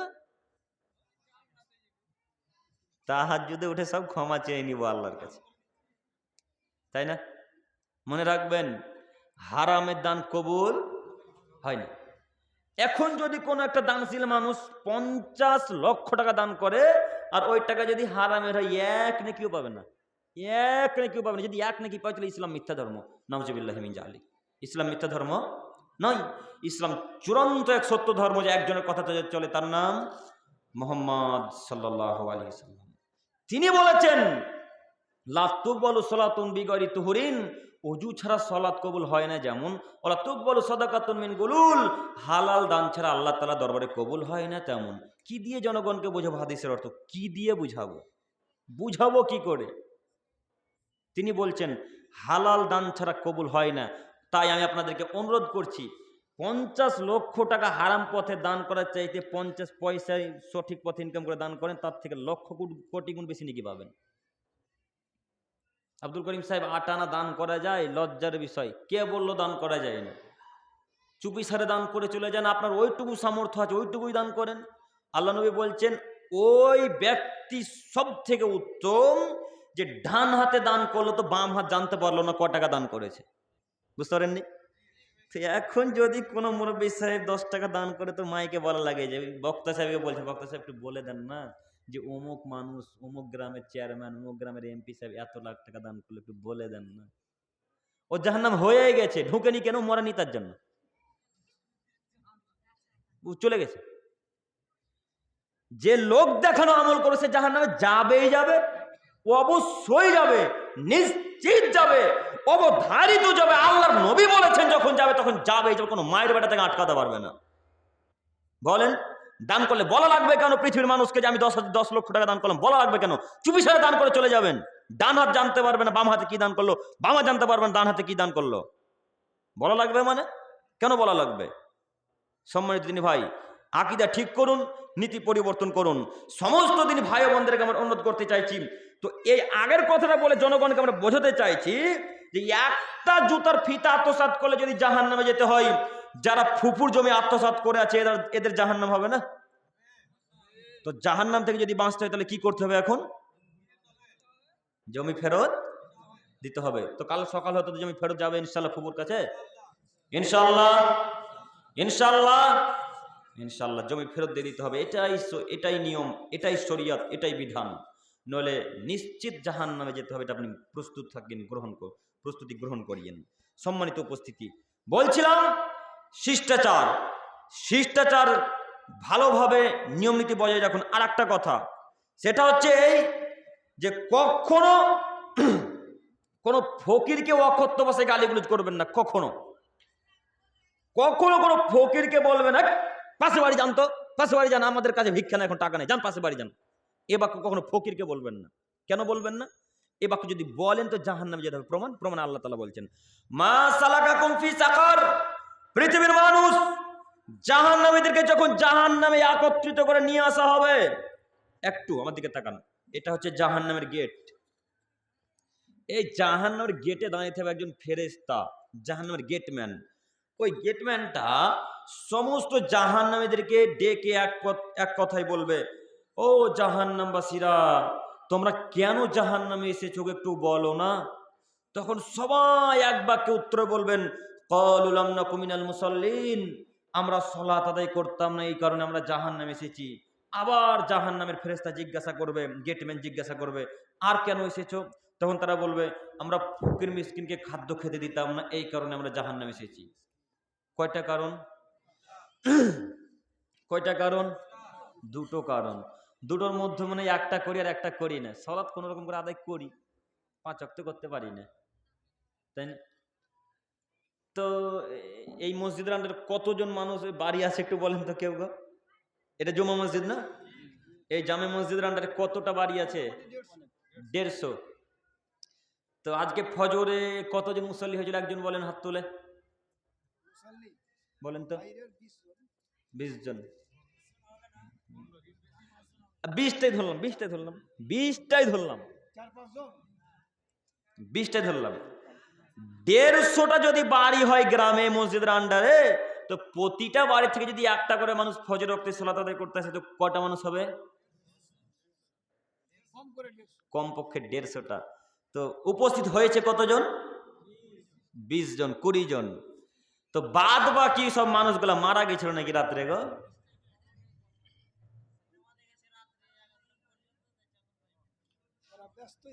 না না, সবাই মারা গেছিল। যেমনই সকাল 7টা বেজেছে আবার জিন্দা হয়ে গেছে। কেন? আবার কাজে যেতে হবে, যে এখন কাজ করা লাগবে। ফজরের তো সালাত আদায় করা লাগে না, ফজর বা সালাত আদায় করতে হয়। যারা পাগল তারা সালাত আদায় করে ফজরে, যত সব। আল্লাহ নবী বলছেন, আবু হুরায়রা রাদিয়াল্লাহু তাআলা আনহু থেকে বর্ণিত, তিনি বলেন রাসূল সাল্লাল্লাহু আলাইহি ওয়াসাল্লাম বলেছেন, মুনাফিকদের কাছে সবথেকে ভারী সালাত হচ্ছে ফজর ও এশারের সালাত। মুনাফিকদের কাছে সবথেকে ভারী কঠিন সালাত হচ্ছে ফজর ও এশারের সালাত। যদি মুনাফিকরা জানতো ফজর ও এশার সালাতে কত নেকি আছে, তাহলে মুনাফিকরা হামাগুড়ি দিয়ে হলেও মসজিদে আসতো। বুখারী মুসলিম হাদিস। কি? বুখারী মুসলিম। যদি মুনাফিকরা জানতো যে ফজরের রক্তে কত নেকি আছে, কত আল্লাহ তাআলা নেকি দিবেন, তাহলে সমস্ত মানুষ মুনাফিকেরা হামাগুড়ি দিয়ে হলেও ফজরের রক্তে সালাত আদায় করতে আসতো। হামাগুড়ি বোঝেন নিশ্চয়? হামকুড়া, 6-7 মাসের বাচ্চারা হামকুড়া টানে না, হাঁটু পাড়া দিয়ে, ওই হাঁটু পাড়া দিয়ে মানুষ আসতো। যদি জানতো মুসলমান, যদি মুনাফিক জানতো ফজরের রক্তে কত নেকি আল্লাহ তাআলা দিবেন। আর আসলে এটা আমাদেরও ব্যর্থতা, আমরা বুঝাতে পারলাম না জনগণকে যে নেকি কত আছে ফজরে, এর সাথে কত নেকি আছে, জোহরে কত নেকি আছে। যদি এটা বুঝাতে পারতাম, তাহলে হয়তো জনগণ 10টার মধ্যে একজন আসতো। এটা আমাদেরই ব্যর্থতা। শুধু এইখান বলে নয়, এরকমই সভা যত জায়গাতে হচ্ছে, হাজার হাজার শ্রোতা, হাজার হাজার শ্রোতা, সেখানে যারা বক্তা বক্তব্য রাখছে তারা হচ্ছে বেদাতি বক্তা। তারা হচ্ছে বেদাতি বক্তা। 1.5 ঘন্টা 2 ঘন্টা আলোচনা করছে, তো একটা হাদিস কোরআন আলোচনা নেই গো। যখন সভাপতি সাহেব বলছে আপনার আর 5 মিনিট সময় আছে, তখন কাগজ দেখে বলছে, জনগণ আজকে তো হাদিস কোরআন আলোচনা করা হলো না, সামনে বছর যদি দাওয়াত দেন তো এই হাদিস কোরআন আলোচনা করব। তো ওকে 1.5 ঘন্টা সময় দিলেন কেন? ওকে 6 ঘন্টা দিয়ে দেননি? 1.5 ঘন্টাতে একটা হাদিস কোরআন আলোচনা করা যেত না গো? যেত। তো বললো না কেন? আসলে হাদিস কোরআন জানেই না। ওই জাতির বড় বক্তা, ওই জাতির বড় বক্তা, মানে যে যত টাকা নিবে সে তত বড় বক্তা, এটা আমরা জনগণ মনে করি। যে যত টাকা নিবে বাজেট করে আসে সে তত বড় বক্তা, তাই না? তাই তো অমুক মানুষ আসে 50,000 টাকায়, অমুক মানুষ আসে 30,000 টাকায়, কেউ আবার আসে 45,000 টাকায়। তো আপনাদের কারণ হইতেও আপনারা ভরছেন কেন? অ্যাকাউন্টে ভরছেন কেন? সম্মানিত উপস্থিতি, তো বলছিলাম, ওই বেদাতি বক্তা যদি এই মঞ্চে 1.5 ঘন্টার মধ্যে একটা হাদিসের অর্থ বলতো, তিনি একটা আয়াতের যদি ব্যাখ্যা করতো, তিনি যদি বলতেন, পৃথিবীর মানুষ তোমরা মনে রেখো, যারা সালাত আদায় করবে না তারা জাহান্নামে যাবেই, যারা সালাত আদায় করবে না তারা জাহান্নামে যাবেই, যারা সালাত আদায় করবে না তারা জাহান্নামে যাবেই। হাজার হাজার মানুষের মাঝে একজন মানুষ তো সালাত আদায় করার চেষ্টা করতো না? সবাই হেদায়েত পাবে এটা আমরা বলতে পারি না, কিন্তু 1000 মানুষের মাঝে একটা তো হেদায়েত পেত ইনশাল্লাহ।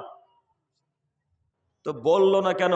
আমি সেই সমস্ত বক্তাদেরকে অনুরোধ করছি, আপনাদেরকে আমি জরুরিভাবে বলতে চাইছি, আপনি হাদিস কোরআন আলোচনা করুন, আপনি হাদিস কোরআন দিয়ে বক্তব্য রাখার চেষ্টা করুন। এতগুলো হাদিস রাসূলের পড়ে আছে, 30 পারা কোরআন আল্লাহ তাআলার পড়ে আছে, এখন আপনার তাকে ঝোলা আছে কোরআন মাজিদটা খুলে একজন অর্থ পড়ার চেষ্টা মনে করেন না। চেষ্টা করেন না কেন অর্থ করার? করেন না কেন? বলেন না কেন একটা আয়াতের অর্থ? বললেন না কেন? সেই বাক্যে যদি বলতেন যে ফজর রক্তে সলাত আদায় করলে এত নেকি হয়, একটু ফজর রক্তে যদি কোনো মানুষ সলাত আদায় করে, নেকি বলছি শুনুন, ফজর রক্তে যদি কোনো মানুষ সলাত আদায় করে, তো ফজর থেকে নিয়ে জোহর পর্যন্ত যত পাপ করবে ছোট ছোট, যত ছোট ছোট পাপ করবে, যেমনই জোহরের সলাত আদায় করবে, সমস্ত আল্লাহ তাআলা এই ফজর থেকে জোহরের মধ্যবর্তী পাপকে আল্লাহ তাআলা ক্ষমা করে দেবেন। সুবহানাল্লাহ বলতে পারলেন না? সুবহানাল্লাহি ওয়া বিহামদিহি সুবহানাল্লাহিল আযীম। কেউ যদি জোহরের রক্তে সলাত আদায় করে, জোহর থেকে নিয়ে আসর পর্যন্ত এই 2-3 ঘন্টা পর্যন্ত যত ছোট ছোট পাপ করবে, আবার যেমনই আসরের জন্য অজু করবে, অজু করা মাত্র আল্লাহ তাআলা সমস্ত এই মধ্যবর্তী সময়ের পাপগুলোকে ক্ষমা করে দেবেন। সুবহানাল্লাহি ওয়া বিহামদিহি। এইভাবে জোহর থেকে আসর, আসর থেকে মাগরিব, মাগরিব থেকে এশা, এশা থেকে ফজর।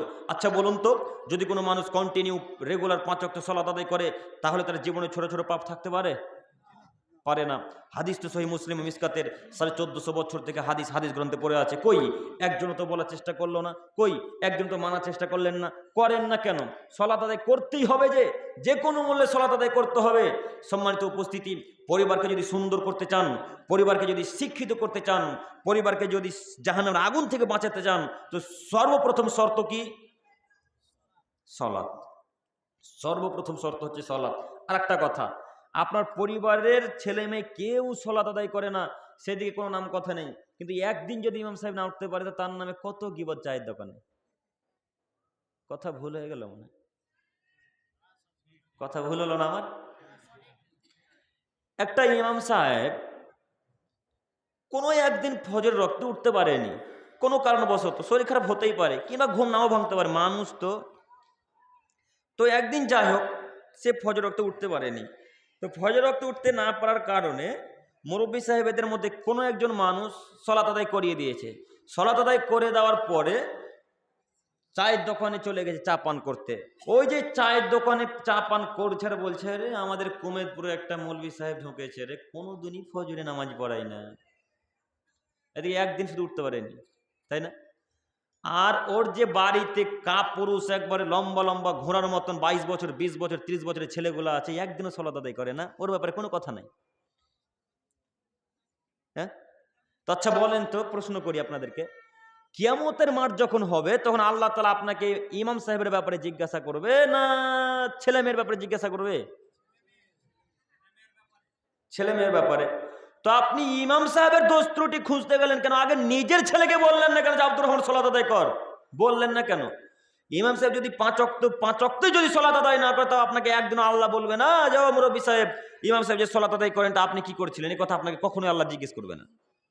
ইমাম সাহেব বাপকে আল্লাহ তাআলা জিজ্ঞেস করবে, কিন্তু আপনাকে করবে না। আপনার ছেলে সম্পর্কে আপনাকে জিজ্ঞাসা করবে। অতএব শিষ্টাচার বজায় রাখুন, এ কথায় আল্লাহ তাআলা বলছেন, ইয়া আইয়ুহাল্লাযিনা আমানু, হে পৃথিবীর ঈমানদার মানব সম্প্রদায়, কু আনফুসাকুম ওয়া আহলিকুম নারা, প্রথমত আগে নিজে জাহান্নাম থেকে বাঁচো,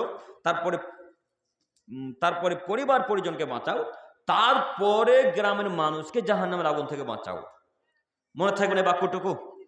আল্লাহ বলছেন, ইয়া আইয়ুহাল্লাযিনা আমানু, হে বিশ্বাসীগণ, প্রথমত আগে জাহান্নামের আগুন থেকে তুমি নিজে বাঁচো, তারপরে পরিবার পরিজনকে বাঁচাও, তারপরে আত্মীয় স্বজন গ্রামের মানুষকে বাঁচাও। তো এখন আপনি নিজেই সালাত আদায় করেন না, আর আপনার চাচাতো ভাইকে সালাতের আদেশ করেছেন, আপনার চাচাতো ভাই মানবে আপনার কথা? মানবে? মানবে না। আপনি নিজে সালাত আদায় করেন না, আর আপনার স্ত্রীকে দিন রাত বলছেন রহিমা সালাত আদায় কর, রহিমা সালাত আদায় কর, রহিমা সালাত আদায় কর, আপনার স্ত্রী আপনার কথা শুনবে? শুনবে না। তো আপনি নিজেই তো আগে জাহান্নামের আগুন থেকে বাঁচতে পারলেন না, তো আপনার স্ত্রীকে কিভাবে বাঁচাবেন?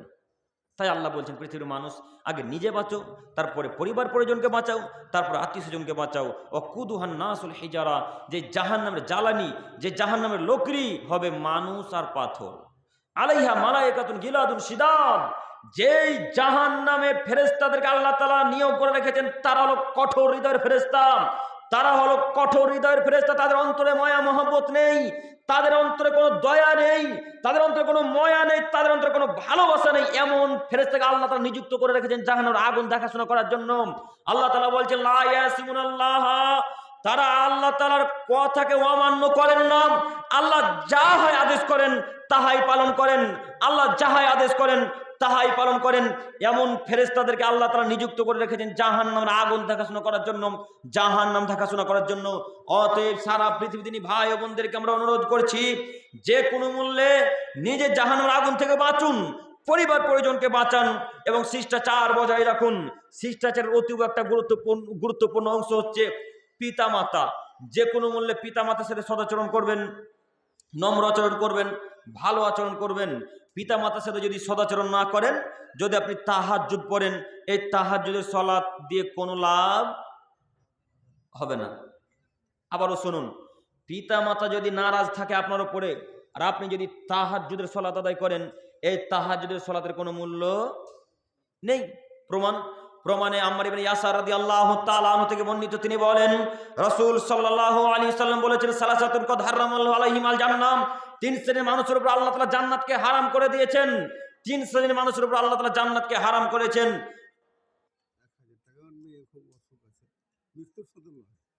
আপনার মেয়ের জন্য আল্লাহ আপনার মেয়েকে অতি তাড়াতাড়ি সুস্থতা দান করুন।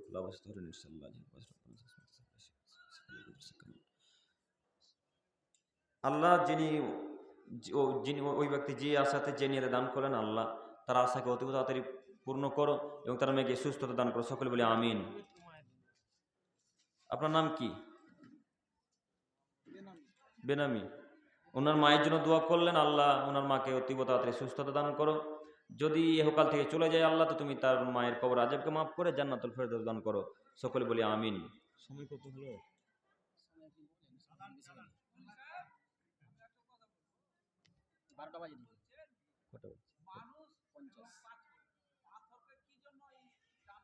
পাথরের পূজা করা হয় ওই কারণে, পাথরের পূজা করা হয় ওই জন্য, আর ওর মানুষকে দেখানোর জন্য।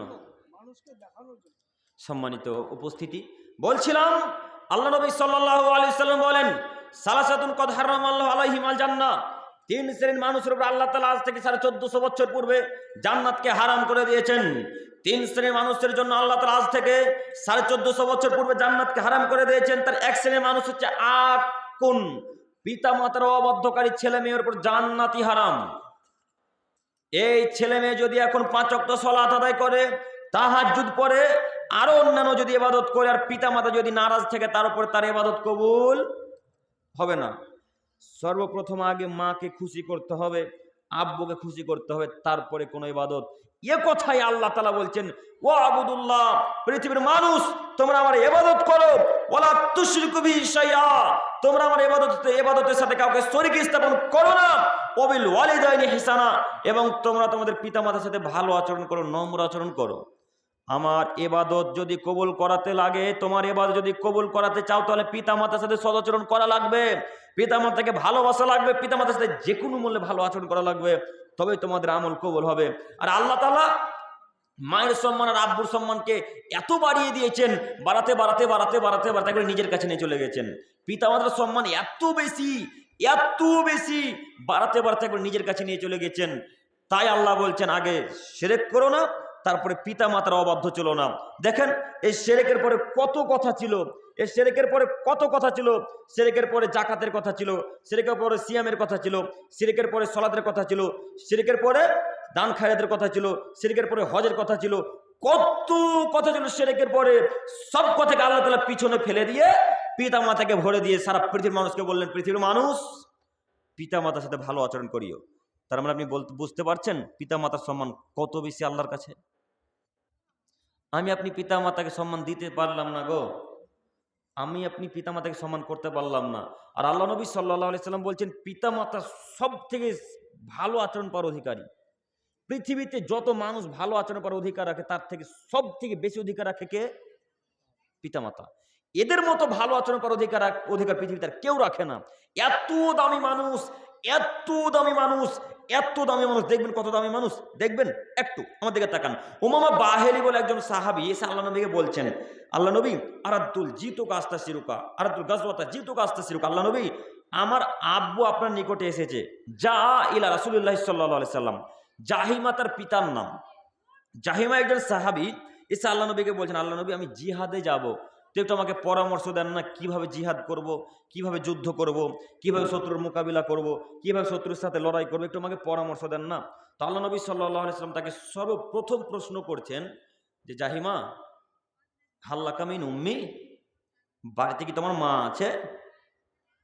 আল্লাহ নবীর প্রথম প্রশ্ন জাহিমাকে, জাহিমা হাল্লাকা মিন উম্মি, বাড়িতে কি তোমার মা বেঁচে আছে, বাড়িতে কি তোমার মা আছে? তখন জাহিমা রাদিয়াল্লাহু তাআলা আনহু বলছেন, নাম, জি হ্যাঁ আল্লাহ নবী, আমার মা বেঁচে আছে, আমার মা আমার কাছে আছে। তখন মোহাম্মদ সাল্লাল্লাহু আলাইহি সাল্লাম বলেন, আল জামহা, যাও বাড়ি ফেরত যাও, বাড়ি ফেরত গিয়ে মায়ের সেবা যত্ন করো, সেবা যত্ন করে মায়ের সেবা যত্ন করে জান্নাতকে কিনে নাও। ফাইনাল জান্নাত ইনদা রিজলিহা, জান্নাত তোমার মায়ের পায়ের নিচে আছে, যাও বাড়ি যাও। তোমাকে যুদ্ধ করে জান্নাত কিনতে হবে না, তোমাকে জিহাদ করে জান্নাত কিনতে হবে না, তোমাকে মাঠে গিয়ে জান্নাত কিনতে হবে না, যাও মায়ের সেবা যত্ন করো, মায়ের সেবা যত্ন করে জান্নাত কিনে নাও, যাও বাড়ি ফেরত যাও। আপনাকে আমি অনুরোধ করছি, মা বেঁচে আছে মানে জান্নাত দেখতে পাচ্ছেন গো, মা বেঁচে আছে মানে জান্নাত আপনার কাছে আছে। আল্লাহ নবী বলছেন মায়ের সেবা যত্ন করে জান্নাত কিনে নিতে হবে, মায়ের সেবা যত্ন করে জান্নাত কিনে নিতে হবে। আর একটা কথা, আপনারা অনেকেই শুনেছেন এই কথা, এই তাফসির, এই মিথ্যা তাফসির, এই জাল জয়ীব কথা হাদিস, যে মায়ের দিকে সুনজরে তাকালে কবুল হজের সময় নেকি হয়। শুনেননি হাদিস? শুনেছেন কি? এ কথা একেবারে মিথ্যা কথা, এ কথা একেবারে ডাহা মিথ্যা কথা, নগদ টাটকা মিথ্যা কথা। মায়ের দিকে সুনজরে তাকালে কবুল হজের সময় নেকি পাওয়া যাবে, কথা মিথ্যা, এ কথা ভুল, বানোয়াট। এ কথা সত্য, মায়ের পায়ের নিচে জান্নাত, এটা সত্য। কোনটা সত্য? মায়ের পায়ের নিকটে জান্নাত, এ কথা সত্য, কিন্তু মায়ের দিকে তাকালে কবুল হজের সময় নেকি পাওয়া যাবে, এই কথা মিথ্যা। মনে থাকবে ইনশাল্লাহ, ইনশাল্লাহ। কাজেই আমি আপনাকে অনুরোধ করব, মায়ের সাথে খারাপ আচরণ করবেন না। আর ওই মাকে লাথি মেরে বৃদ্ধাশ্রমে রেখে চলে এলেন, জি, কত যুবকের মা তার বড় দিদির বাড়িতে আছে, ও বলছে আমার মা বড় দিদির বাড়িতে থাকবে, আমি কেন দেখব? মা তো ওর একাই, আপনার তো মা নয়। আপনাকে আপনার মা খাওয়ায়নি, পড়ায়নি, পেচ্ছাপ পায়খানা করায়নি, স্কুল কলেজ বিশ্ববিদ্যালয়ে পাঠায়নি, এমনিতেই বড় হয়ে গেছেন। আপনার মা আপনাকে ভালোই বাসেনি আপনার কথা অনুযায়ী। মা কেন দিদির বাড়িতে গো? আপনি মা মারা গেছেন কি না? আপনি খ্রিস্টান মনে করেন? খ্রিস্টানদের, ইহুদি খ্রিস্টানদের একটা নীতি আছে, যখন তারা বৃদ্ধা হয়ে যাবে, যখন তারা বৃদ্ধ হয়ে যাবে, তখন তাদেরকে টেনে হিঁচড়ে নিয়ে গিয়ে বৃদ্ধাশ্রমে লাথি মেরে ফেলে দেবে। খবর পেপার পত্রিকা দেখতে পান না? আর যত মানে ওই জেনারেল শিক্ষিত যারা মাস্টার ডিএইচএস, যারা ওই আপনার এমএ পাস করা ছাত্র ছাত্রী, যারা যারা এখন স্কুল বিশ্ববিদ্যালয়ে পড়েছে, তাদের পিতা মাতায় বেশি বৃদ্ধাশ্রমে আছে। দেখে আসবেন, আমার গবেষণায় বলছি, আপনাদের কেমন নাও থাকতে পারে। আমাদের মতো জনসাধারণ মা বাপ খুব কমই যায় বৃদ্ধাশ্রমে, কিন্তু আপনি টাউন শহরে যখন চলে যাবেন, আপনাদের মালদা টাউন যখন চলে যাবেন, তখন দেখতে পাবেন যে ওই যে মাটা বৃদ্ধাশ্রমে আছে তাকে জিজ্ঞাসা করেন যে আম্মু আপনার ছেলে আপনাকে কেন রেখে গেছে, তখন তার মা উত্তরে বলবে, আমার বেটা সময় পায় না বাবা, আমার বেটা চাকরিতে ব্যস্ত। আর ওই মা দিন রাত কষ্ট করে আল্লাহর কাছে দোয়া করে, নিজে কষ্ট করে তাকে পড়িয়েছে, খাওয়িয়েছে, পড়িয়েছে, তার জন্য দিন রাত দোয়া করেছে, আল্লাহ আমার ছেলে একটা যেন ভালো চাকরি পাই, আল্লাহ আমার ছেলের জন্য একটা ভালো চাকরি পাই, আল্লাহ আমার ছেলের জন্য একটা ভালো চাকরি পাই। আর ওই ছেলে যখন চাকরি পেয়ে গেল, তখন লাথি মেরে তাকে বৃদ্ধাশ্রমে পাঠিয়ে দিল। আমাদের এখানকারও সব ছেলেরা যারা চাকরি পেয়েছে, ওরা চাঁচলের হরিশনগরে বাড়ি করে আছে। হ্যাঁ, ওই তো কথা মিললো। আমাদের এখানকার ছেলেরা হ্যাঁ, কথা মিললো। পেয়েছে। মানে আমি থাকবো টাউনে, তুমি থাকো গ্রামে, তোমার যা হবে হবে। সম্মানিত দিনী ভাই ও বোন, এটা কোন শিষ্টাচার বলেন? আপনার মা, আপনি তাকে সদা সর্বদাই ভালো জায়গাতে রাখবেন। আপনি যে জায়গাতে থাকবেন তার থেকে হাজার কোটি উন্নত মানের জায়গাতে তাকে রাখতে হবে, তাহলে মাকে সম্মান করা হয়।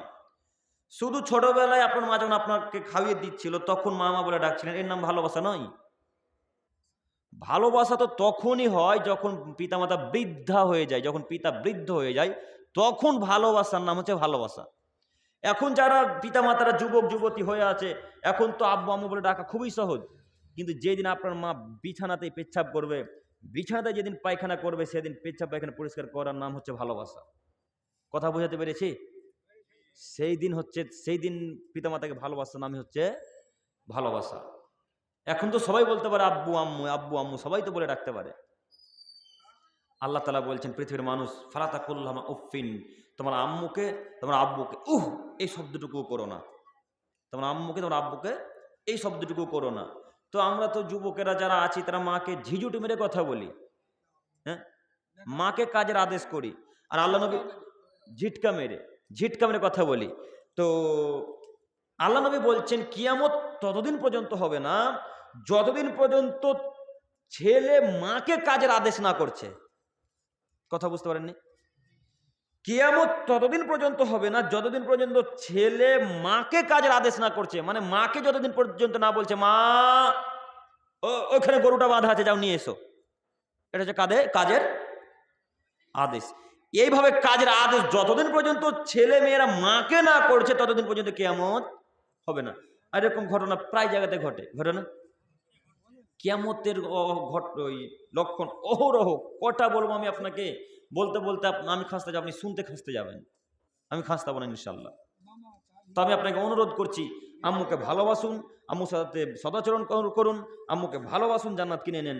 অনেকক্ষণ আমরা আলোচনা করলাম, সারা পৃথিবীর দিনী ভাই ও বোনদেরকে আমরা অনুরোধ করছি, হে আমার দিনী ভাই ও বোনেরা, আসুন না আমরা পিতা মাতার সাথে ভালো আচরণ করি, আসুন না আমরা শিষ্টাচার বজায় রাখি, আসুন না আমরা আব্বুর সাথে ভালো আচরণ করি, আসুন না আমরা ফকির মিসকিনকে ভালোভাবে খেতে দিই, ফকির মিসকিনের সাথে ভালো আচরণ করি, আসুন না আমরা 5 ওয়াক্ত সালাত আদায় করি। কেন এইভাবে চলাচল করছেন? আপনি কি মনে করেছেন এই পৃথিবী আপনি চিরস্থায়ী টিকে যাবেন, এই পৃথিবী ছেড়ে চলে যাবেন না? জি না, পৃথিবী ছেড়ে সকলকে যেতে হবে। আপনি মনে করিয়েন না পৃথিবী চিরস্থায়ী বস্তু, এই পৃথিবী হচ্ছে ধোকার বস্তু, এটা হচ্ছে ক্ষণস্থায়ী জায়গা। চিরস্থায়ী জায়গা হচ্ছে পরকাল, যেখানে চিরকাল থাকতে হবে, এটা হচ্ছে ক্ষণস্থায়ী জায়গা। এই পৃথিবী আপনাকে একদিন ধোকা দিবেই, আজ হোক আর কাল হোক। পৃথিবীর ময়াতে ভালোবাসায়, ছেলে মেয়ের লোভ লালসায়, ভালোবাসায় আপনি আল্লাহকে ভুলে যাবেন না। আজকে থেকে ইনশাল্লাহ সালাত আদায় করবো, ইনশাল্লাহ ইনশাল্লাহ।